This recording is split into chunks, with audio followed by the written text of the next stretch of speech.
HSC পরীক্ষা পেছানোর দাবিতে শিক্ষার্থীদের আন্দোলন আবারও সামনে এনেছে শিক্ষা ব্যবস্থা ও শিক্ষার্থীদের মানসিক চাপের প্রশ্ন।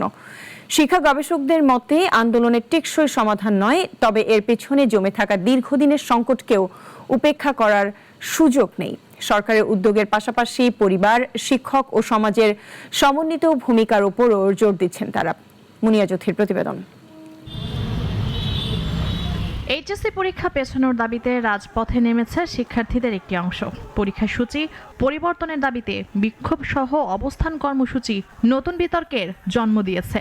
শিক্ষা গবেষকদের ভাষায়, দাবি জানানোর অধিকার থাকলেও শিক্ষা জীবন ব্যাহত করে আন্দোলন কোনো টেকসই সমাধান নয়।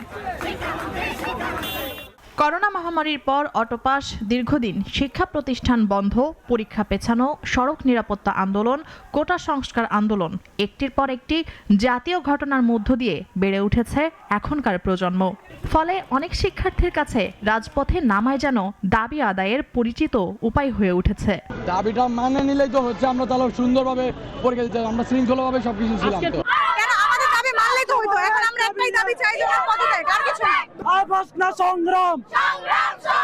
তবে এর দায় শুধু শিক্ষার্থীদের নয় বলেও মনে করেন শিক্ষাবিদরা। তাদের মতে দীর্ঘমেয়াদী অনিশ্চয়তা, শিক্ষণ ঘাটতি, প্রতিযোগিতার চাপ এবং মানসিক অস্থিরতা শিক্ষার্থীদের সিদ্ধান্ত আর আচরণে প্রভাব ফেলছে। কোভিডের সময় তারা দীর্ঘদিন 2-1 বছর 3 বছরের মতো অনলাইন টিচিংয়ে ছিল, টেলিভিশন টিচিংয়ের মধ্যে ছিল, যেখানে তাদের একটা বড় লার্নিং গ্যাপ হয়েছে। স্কুলে আসার পরে আমরা কিন্তু সরাসরি তাদের সেই লার্নিং গ্যাপটা দূর করি নাই, না করে ওই সময় আমরা নতুন কারিকুলাম স্টার্ট করেছি। এর প্রথম ধাক্কা হচ্ছে স্কুল সিস্টেমের সাথে তারা ঠিকমতো ইন্টারাকশন করার সুযোগই পেল না।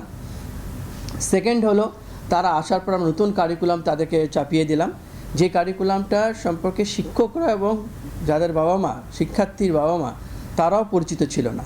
ফলে তারা দেখলো চোখের সামনে শিক্ষকরাও বিরোধিতা করছে, বাবা মাও বিরোধিতা করছে।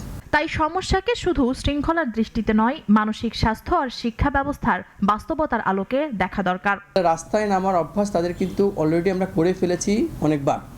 এখন হুটহাট করে আপনি যদি তাদেরকে থামাতে চান, প্রতিপক্ষ ভাবেন, তাহলে ভুলটা শুরু হবে। শিক্ষা গবেষকদের পরামর্শ, স্কুল ভিত্তিক কাউন্সিলিং, মানসিক স্বাস্থ্য সেবা, শেখার ঘাটতি পূরণ এবং অভিভাবক শিক্ষকের সক্রিয় সম্পৃক্ততা বাড়াতে হবে।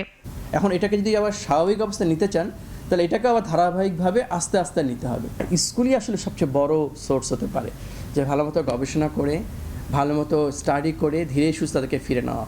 শুধু বাবা মার উপর দায়টা চাপালেও যে সবসময় কাজ করবে তাও না।